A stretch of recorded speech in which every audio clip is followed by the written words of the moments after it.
လီမွန်ငါမန်းလေးတွေမှာလည်းသူတို့ကိုယ်ပိုင်အစပြိုလေ့ကျင့်ရေးကွင်းဆိုတာရှိပါတယ်ဒီနေရာမှာတော့ငါမန်းပေါက်စလေးတွေအလွယ်တကူဖမ်းယူစားတောက်နိုင်မဲ့ငါးသိန်းငါးမွားလေးတွေစုံလင်စွာရှိနေတာပါဒါပေမဲ့လည်းဒီနေရာမှာအခြေချရှင်တန်ဖို့အတွက်တော့အချို့သောသတ်မှတ်ချက်တွေလိုအပ်ပါတယ်ရင်းနှက်ပိုင်းပင်လယ်ပြင်ကြီးနဲ့မတူတာကတော့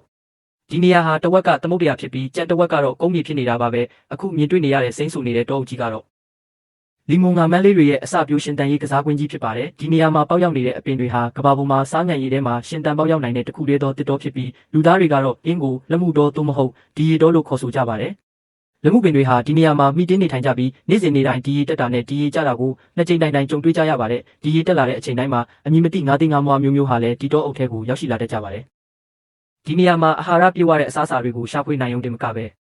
ရှုပ်ထွေးပွေလီလာတဲ့လက်မှုပင်တွေရဲ့မြစ်ပွားမြစ်ဆုံတွေဟာငါးသေးလေးတွေအတွက်ဘေးကင်းလုံခြုံတဲ့ခိုးလုံရအကာအကွယ်တစ်ခုဖြစ်စေပါတယ်ခြံစည်းရိုးတစ်ခုလိုပိတ်ဆို့ထားတဲ့လက်မှုမြစ်တွေရဲ့ကြားခံမှုကြောင့်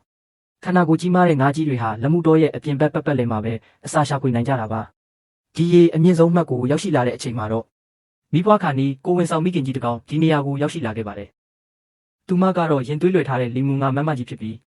မကြခင်မှာပဲမိဘတော်မှာပါတတိယမိတလောက်ဆိုရင်သူမကိုယ်တိုင်လည်းငငယ်တုန်းကဒီလက်မှုတော်ကြီးထဲမှာပဲမွေးဖွားခဲ့တာဖြစ်ပါတယ်အခုခါမှာတော့သူမဟာမိမိရဲ့ရင်သွေးငယ်ကိုလည်းဒီနေရာမှာပဲအခြေချပေးဖို့ဆုံးဖြတ်လိုက်ပါတယ်ခန္ဓာကိုယ်အလျား3မီတာ10ပေခန့်ရှိတဲ့ငမန်းမကြီးအတွက်တော့ဒီရေတိမ်ပိုင်းနေရာမှာအချိန်ကြာကြီးနေထိုင်လို့မရပါဘူးတတိကြီးစွာထားရင်းနဲ့ပဲတိမ်ကောနေတဲ့ရေတိမ်ပိုင်းထဲမှာကလေးမွေးဖွားခြင်းအစီအစဉ်စတင်ပါတော့တယ်လီမွန်ငါမန်းပေါက်လေးဟာမိခင်ရဲ့ဝမ်းပိုက်ထဲမှာအပြည့်အဝဖွံ့ဖြိုးကြီးထွားပြီးနောက်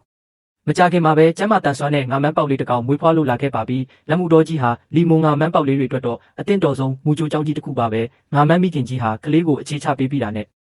ဒီရေပြန်မကြခင်အချိန်တွင်းမှာပဲဒီနေရာကနေအမြန်ဆုံးပြန်လဲထွက်ခွာသွားရမှာဖြစ်ပါတယ်ဒါကြောင့်မို့လို့နောင်လာမဲ့ဘဝခီးလန်းကိုတော့ငါမန်းပေါက်လေးကကိုယ်တိုင်ပဲရင်ဆိုင်ဖြတ်တန်းရတော့မှာပါ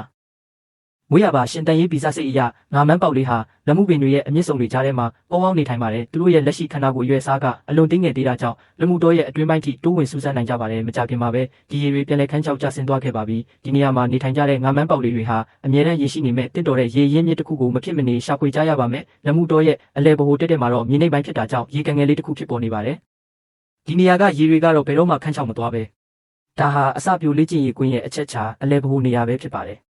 ဒီနေရာကိုတော့ခန္ဓာကိုယ်အသေးငယ်ဆုံးငါမန်းပေါက်လေးတွေတာလျင်ဒီရေတက်ချိန်ကြားကာလကိုအခွင့်ကောင်းယူပြီးတိုးဝင်လာနိုင်ကြတာပါဒီနေရာကန်လေးစီရောက်လာတဲ့ငါမန်းပေါက်လေးတွေဟာသူတို့ရဲ့ဝမ်းရည်အတွက်စိတ်ပူစရာမလိုပါဘူးဘာဖြစ်လို့လဲဆိုတော့နေတိုင်းငါးသေးလေးတွေကသူတို့ပစက်ဝအထိအိမ်နိုင်ရာရောက်လာရောက်ပို့ဆောင်ပေးနေတယ်လို့မျိုးရောက်ရှိလာလို့ပါပဲ